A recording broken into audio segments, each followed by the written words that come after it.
নমস্কার, দেখছেন কলকাতা টিভি। আপনাদের সঙ্গে রয়েছে আমি অভিক। শুরু করছি সংবাদ সারাদিন। আর এই মুহূর্তের বড় খবরের দিকে নজর রাখবো। মেডিকেল ভর্তি মামলা, সেই মামলায় স্থানান্তর সুপ্রিম কোর্টে। যে বেনজির সংঘাতের ঘটনা আমরা দেখেছিলাম কলকাতা হাইকোর্টের দুই বিচারপতির মধ্যে, আজ শুনানি ছিল সুপ্রিম কোর্টে, দেশের শীর্ষ আদালতের। সেখানে শুনানি শুরু হয় এবং সেখানেই মেডিকেলে ভর্তি মামলায় সুপ্রিম কোর্টে স্থানান্তর এবং 3 সপ্তাহ পর ফের মামলার শুনানি।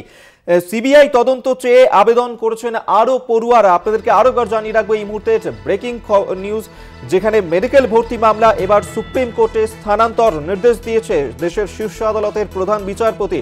যেখানে কলকাতা হাইকোর্টে দুই বিচারপতি অভিজিৎ গঙ্গোপাধ্যায় এবং সৌমেন সেন, তাদের মধ্যে যে সংঘাত তৈরি হয়েছিল, যে বেনজির সংঘাতের ঘটনা আমরা দেখেছিলাম এই মেডিকেল ভর্তির মামলায়, তাদের যে রায় সেই নিয়েই এবং সেই মামলারই গত শনিবার সুপ্রিম কোর্টে শুনানি ছিল। তারপর আজ ফের শুনানি পর্ব শুরু হয় মেডিকেলে ভর্তি মামলা। এবার সুপ্রিম কোর্টে স্থানান্তর নির্দেশ সুপ্রিম কোর্টের প্রধান বিচারপতির। 3 সপ্তাহ পর ফের মামলার শুনানি। সিবিআই তদন্ত চেয়ে আবেদন করেছে আরও পড়ুয়ারা। আপনাদেরকে আরো একবার জানিয়ে রাখবো এই মুহূর্তে বড় খবর, যেখানে মেডিকেল ভর্তি মামলা এবার কলকাতা হাইকোর্ট থেকে সুপ্রিম কোর্টে স্থানান্তর। প্রধান বিচারপতির হাইকোর্টে প্রধান বিচারপতি তিনি এই নির্দেশ দিয়েছেন,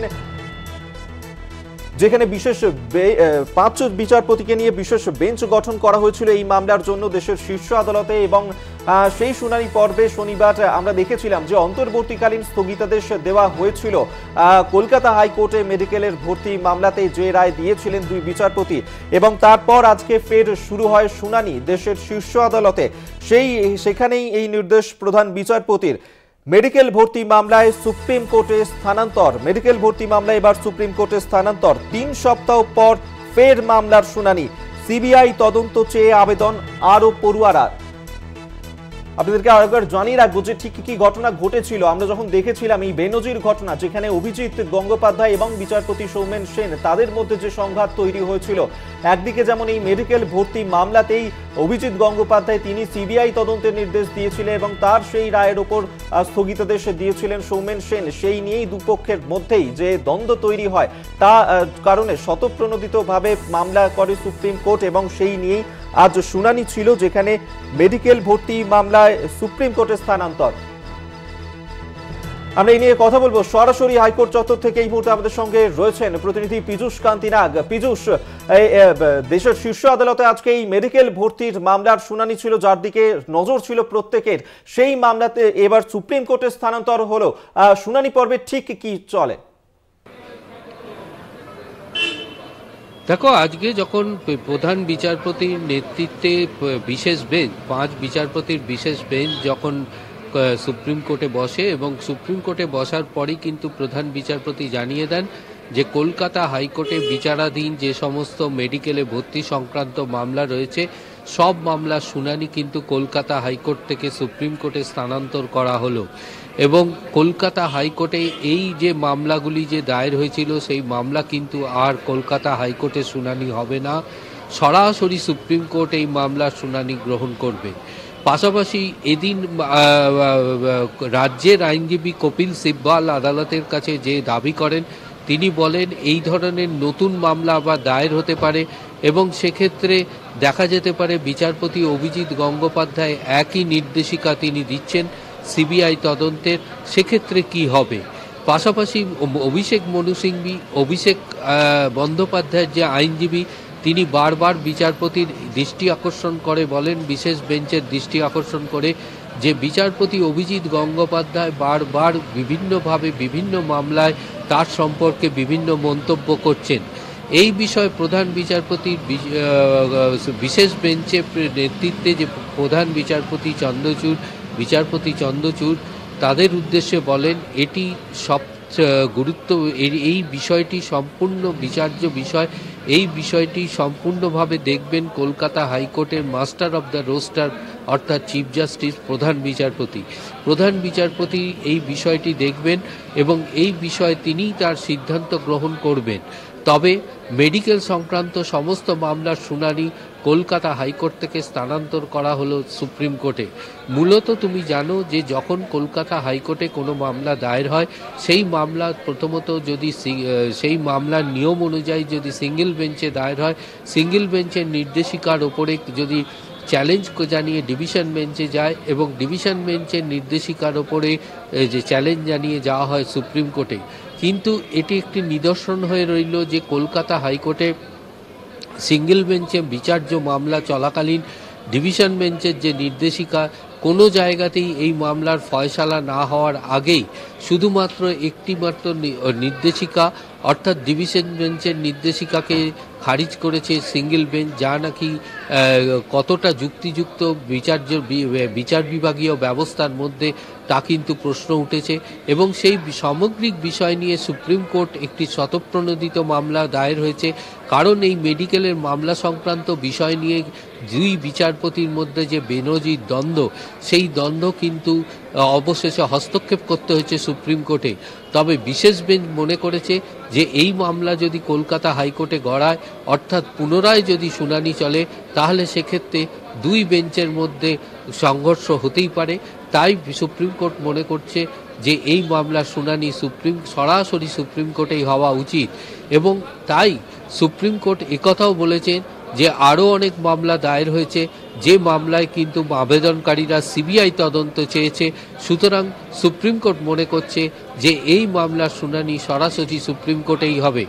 মূলত যদি প্রসঙ্গত তোমাকে জানিয়ে রাখি যে 24 এবং 25শে জানুয়ারি কলকাতা হাইকোর্টে দুই বিচারপতির দ্বন্দ্ব, অর্থাৎ মেডিকেলে ভর্তি সংক্রান্ত বিষয় যে সংরক্ষিত আসনে যে শংসাপত্র পেশ করতে হয়, সেইখানে 14 জনের শংসাপত্রে রাজ্য সরকারের কলকাতা হাইকোর্টের নির্দেশে যখন রাজ্য সরকার তদন্ত করে, তখন দেখা যায় যে 14টি শংসাপত্রই জাল।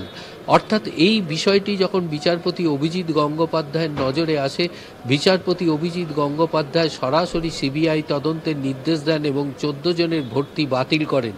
এই সিবিআই তদন্ত নির্দেশের পরই মৌখিকভাবে বিষয়টি রাজ্যের অ্যাডভোকেট জেনারেল নির্দিষ্ট ডিভিশন বেঞ্চ বিচারপতি সোমেন সেনের ডিভিশন বেঞ্চে মৌখিকভাবে আবেদন জানান স্থগিতাদেশের, এবং বিচারপতি সৌমেন সেন 24শে জানুয়ারি কিন্তু মৌখিকভাবে স্থগিতাদেশের নির্দেশ দেন। এবং সেই দিনই যখন মামলাটি বিকেলবেলা বিচারপতি অভিজিৎ গঙ্গোপাধ্যায়ের এজলাসে ওঠে, এবং সেখানে তার নির্দেশিকা ছিল যে সিবিআই এর হাতে তিনি বেশ কিছু নথি তুলে দেবেন এবং অবিলম্বে এফআইআর দায়েরের নির্দেশ দেবেন। কিন্তু সেখানে বিচারপতি অভিজিৎ গঙ্গোপাধ্যায় বিচারপতি সোমেন সেনের ডিভিশন বেঞ্চের নির্দেশিকা বা লাইভ স্ট্রিমিং দেখতে চান, কিন্তু কোনোটাই আইনজীবীরা হাজির করাতে না পারায় তিনি সরাসরি সিবিআইয়ের হাতে নথি তুলে দেন এবং সিবিআইকে অবিলম্বে এফআইআর দায়েরের নির্দেশ জারি করেন। এরপরেই কিন্তু রাজ্য সরকারের পক্ষ থেকে 25 তারিখে সরাসরি ডিভিশন বেঞ্চের কাছে আবেদন জানানো হয় লিখিতভাবে, এবং সেখানে বিচারপতি সোমেন সেনের ডিভিশন বেঞ্চ নির্দেশ দেন যে সিবিআইকে যে নথি হস্তান্তর করা হয়েছে তা কলকাতা হাইকোর্টের রেজিস্ট্রার জেনারেলের কাছে ফেরত দিতে হবে, এবং পাশাপাশি যে এফআইআর দায়ের হয়েছে সেই এফআইআরের ওপরে স্থগিতাদেশ জারি করে। 25 তারিখে ফের বিচারপতি অভিজিৎ গঙ্গোপাধ্যায়ের এজলাসে এই মামলাটির শুনানির সময়সীমা ধার্য ছিল। বিচারপতি অভিজিৎ গঙ্গোপাধ্যায়ের বিষয়টিকে নজরে আনলে, দৃষ্টি আকর্ষণ করলে ডিভিশন বেঞ্চের নির্দেশিকায় বিচারপতি অভিজিৎ গঙ্গোপাধ্যায় বিচারপতি সোমেন সেন সম্পর্কে বেশ কিছু মন্তব্য করেন, এবং বিচারপতি অমৃতা সিনহার সঙ্গে বিচারপতি সোমেন সেনের বিভিন্ন কথোপকথন এবং সেই শিক্ষা সংক্রান্ত মামলায় তার উপরে প্রভাব খাটানো, এই বিষয়গুলি নিয়ে বেশ কিছু মন্তব্য করেন।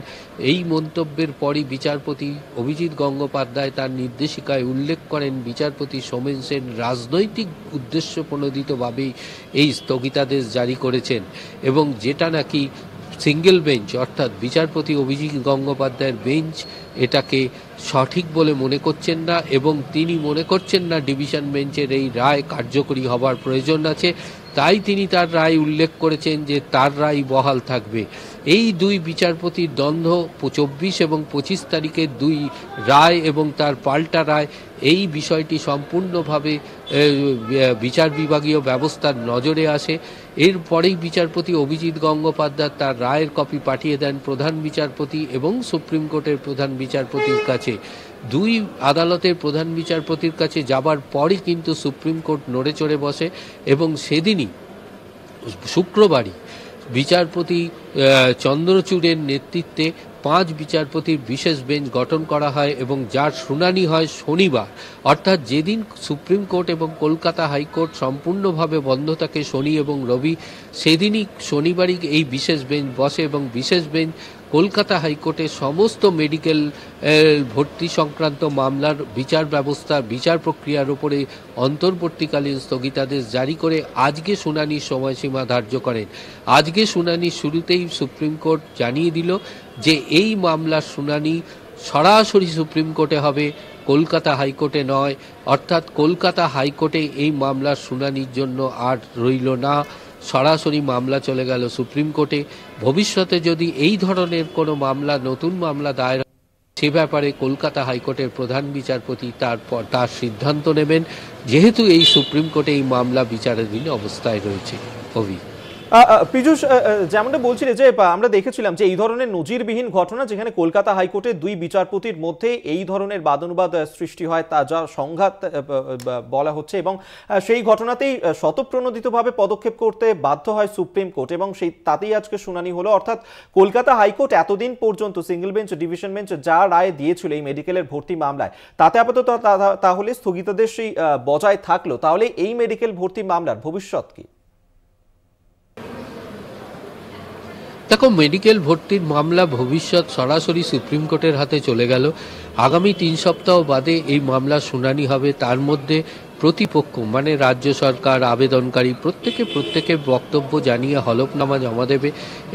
একটা কথা বলা যেতে পারে যে এই যে বিচার প্রক্রিয়া এবং বিচারপতিদের দ্বন্দ্ব, যে বিষয়টা বললে, তো এই বিষয়টি কিন্তু বিচারপতিদের দ্বন্দ্বের বিষয়টি এর আগেও ঘটেছিল। কারণ আমরা দেখেছি সুপ্রিম কোর্টেও ঘটেছিল, বিচারপতিরা বেরিয়ে এসে সাংবাদিক সম্মেলন করেছিলেন।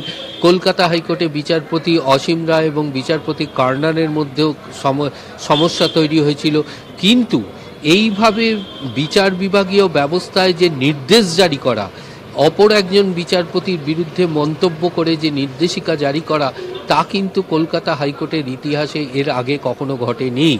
সেই বিষয়টি কিন্তু যথেষ্ট তাৎপর্যপূর্ণ। যেহেতু লিখিত নির্দেশিকা জারি হয়েছিল, আইনজীবী মহল মনে করছে তাই সুপ্রিম কোর্ট এই বিষয়ে হস্তক্ষেপ করতে বাধ্য হয়েছে। এটি গেল প্রথম বিষয় তোমার। দ্বিতীয় বিষয়, মামলার ভবিষ্যৎ সম্পর্কে যেটা বলা যেতে পারে, যে কোনো মামলার বিচার প্রক্রিয়া যখন কলকাতা হাইকোর্টে হয় এবং সেখান থেকে সুপ্রিম কোর্টে যায়, সেক্ষেত্রে একটা সময়সীমার ব্যাপার থাকে যে কলকাতা হাইকোর্টে দীর্ঘদিন মামলাটা চলে, তারপরে সেই মামলাটা সুপ্রিম কোর্টে যায়, তারপরে সেখানে নিষ্পত্তি হয়। যেহেতু এখানে মামলাটি সরাসরি সুপ্রিম কোর্টে চলে গেল, ফলে সুপ্রিম কোর্ট যখন শুনবে, তা সেখানে আইনজীবী মহল মনে করছে যে যে সময়সীমা, দীর্ঘায়িত সময়সীমা, সেই সময়সীমা কিছুটা সংকুচিত হলো। ফলে এই মামলা যদি সুপ্রিম কোর্টে অতি চটজলদি শোনা হয় 3 সপ্তাহ পরে, মানে কোনো অ্যাডজার্নমেন্ট না নিয়ে, তাহলে কিন্তু এই মামলার ভবিষ্যতে যে মূল রায়, সেই রায় শীঘ্রই আসবে বলে মনে করছে। একেবারে পীযূষ, এদিকে আমাদের নজর থাকবে। আপাতত তোমাকে ধন্যবাদ পীযূষ কান্তি নাগ, আমাদের সঙ্গে এই মুহূর্তে রয়েছেন। তুমি আমাদের সঙ্গে থাকো পীযূষ। আমরা যে খবরের দিকে এই মুহূর্তে নজরও রেখেছি, যেখানে মেডিকেল ভর্তি মামলা এবার স্থানান্তর হয়ে গেল সুপ্রিম কোর্টে।